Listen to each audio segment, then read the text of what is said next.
when this time of the season hits, that you're gonna step it up a notch? It just seems like we do. We just do.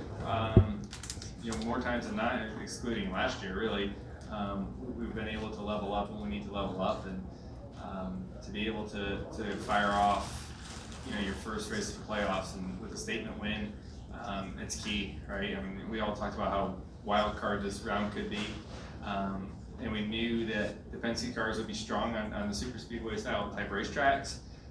We've been all year long, and unfortunately we've been getting caught up in every possible wreck on this type of track. So it's nice to finally capitalize on the laps led and being towards the front, and having a teammate lined up behind you there, and he scored a ton of points today too, being up there. So a good day for Team Penske all the way through. Yeah, Cindric did too. So a really special day for Penske to be able to score some good points and set themselves up all pretty good for round 12.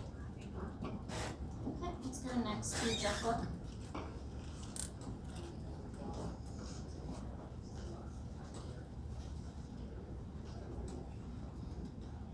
How different is that situation for you as the leader if it's not a teammate behind you? Is it a completely different thought process? I probably still choose the bottom lane. There's definitely things could have looked differently.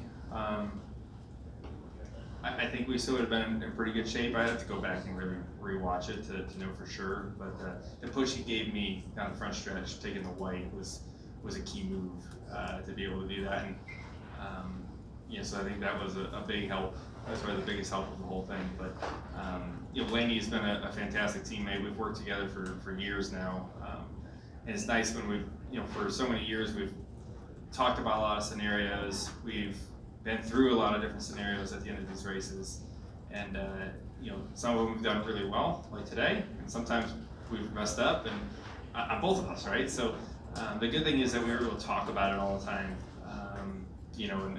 and be able to get better, and that's just really what you want in a teammate out there. So it goes back and forth, and sometimes you're the one in victory lane, sometimes you're not.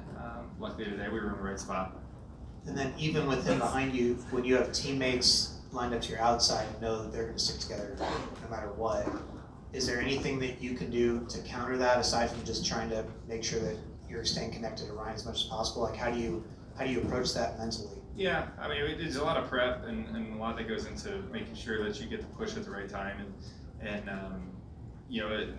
the part that concerned me a little bit is they attached a little better than us on the outside lane, and we were able to stay attached good down the backstretch, which was able to push clear just barely.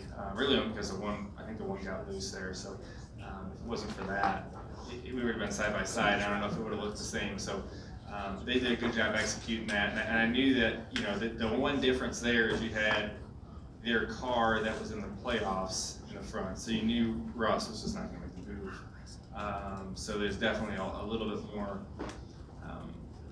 I don't know what you want to call it, commitment there, I guess, because you have one car that really matters if they win. For both me and Ryan, the win was huge for both of us. So that changes the game a little bit. But yeah, I mean, they did a good job up there too. Let's go next to Jordan Bianchi. Jordan Bianchi, The Athletic. On the radio it said, let's do the plan we talked about on the bus. So what is that plan you guys talked about on the bus? I can't tell you all. I'm not going to tell you. Nothing against you. I just wouldn't tell anybody. Like I said, we go over a lot of stuff together. We prep a lot together, separately and together sometimes. And like I said, this speedway racing these days is it's just so interesting, and every track's a little bit different. Daytona to Talladega to Atlanta, all are kind of a breed of their own. And when you have fast cars like we do right now on these speedways, it's important for us to capitalize as a team.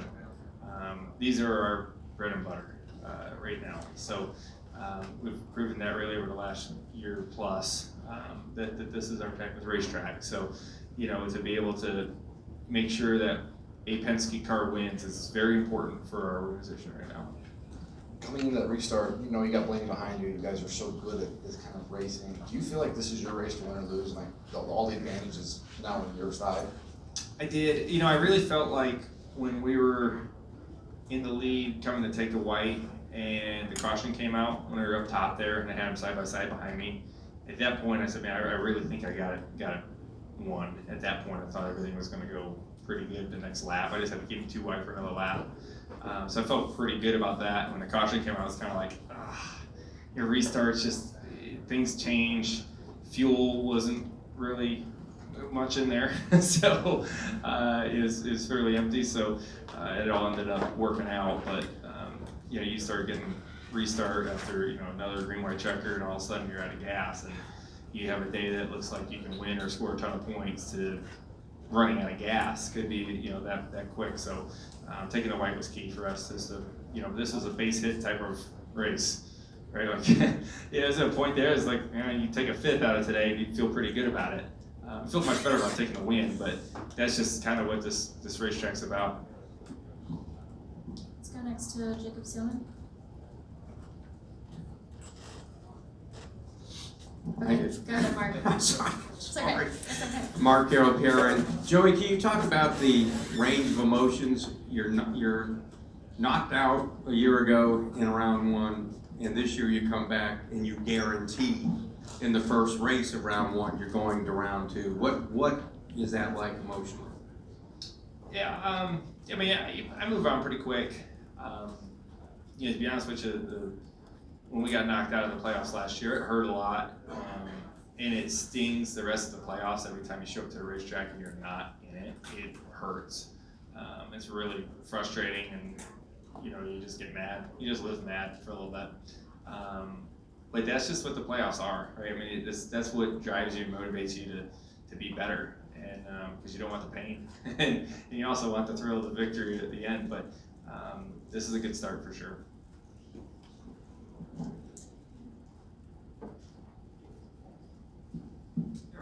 Jacob Seelman, Race Face Digital. Joey, two for you. First, Kyle Petty on the NBC Post Race Show called you a big game, big moment driver, and Paul, when he was in here a few minutes ago, said a lot of that comes back to your mental game. What is it, if you can pinpoint something specifically in you and your driving style, just lets you continue to step up in these big moment, big pressure situations? I don't know. I don't know exactly what it is. I think some people are kind of born a certain way and like a very competitive people, and there's times that bites me as much as it helps me. But yeah, I feel like there's just, for whatever reason, always another gear in there, and I try to reach it every race, but it just seems like the playoffs seem to work for us as a team. I mean, I wouldn't say it's just me. Right? I mean, our whole team really does a good job at thriving in these scenarios, and I talked a little bit earlier today about their work ethic, their experience level of this race team. When we go into the playoffs, it doesn't really affect us much, right? And sometimes pressure can either make you crack and fall apart, or it's going to make you better, right? And for us, it seems like with the experience that we have and the been there, done that, we just kind of know how to handle it. So there's a long ways to go in this playoffs. It's I don't want to get stuck on saying, well, we won the first one and it's going to be a cake from here. It's not going to be easy from here. This is just an ability to breathe for 2 weeks so we try to get some playoff points.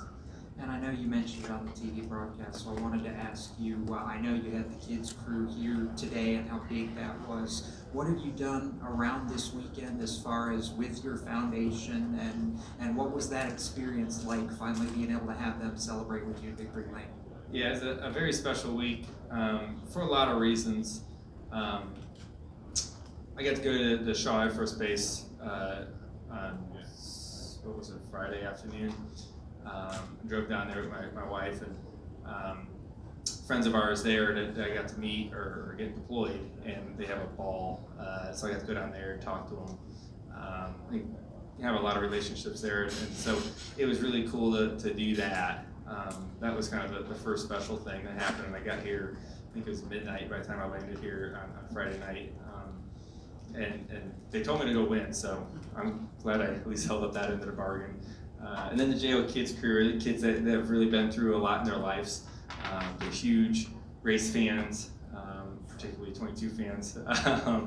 And these kids have been through more than you can ever imagine. And a lot of it, that whole program started from a little guy named Jake Leatherman, and he passed away. Unfortunately, we met his family and went to his funeral. And all that, there's amazing. I wish you guys, maybe some of you guys here actually were there at that funeral that day. But there's a ton of race team guys that showed up in their race suits, and because he was a little kid, but he was a huge race fan. We all showed up there, and I thought, what a shame. And I left there kind of mad because we didn't meet him when he was with us. And that's where the JL Kids crew started years ago. And we've been giving these amazing experiences to these kids. And unfortunately, I never made it happen on the racetrack when they were here. So to see them celebrating together in Victory Lane, that was really neat. So they told me I better win. It was quite the threat. So I'm glad that worked out. Yeah, this is Steve Hummer from the Atlanta Journal-Constitution. Two-part question. First of all, when you come onto this property every time, given your long history, is there one fond memory that always strikes you first? There's a lot. There's a lot of memories here. More memories at this racetrack than anywhere I've ever been. But I always remember probably the first time pulling in here is in '99, and we were moving from Connecticut and trying to figure out where we wanted to live. And we drove by the Atlanta Motor Speedway and let's pull in. And I remember we drove in, and all of us we were in a motorhome just traveling across the country figuring this whole thing out. And, we drove through the tunnel like, oh my God, look at this place is incredible. We'd never been to a track like this before. At the time I was racing quarter midgets, and we met Ken Reagan, David Reagan's dad, here at Legends of Georgia. And he said, why don't you race the Bandolero tonight? And that was just like, okay, sure, we'll race tonight. And that's just the way we did it. And we ran the race, and we ended up buying the car and said, we'll be back. And we moved down here, I don't know, like 6 months later, the car was still sitting in the shed.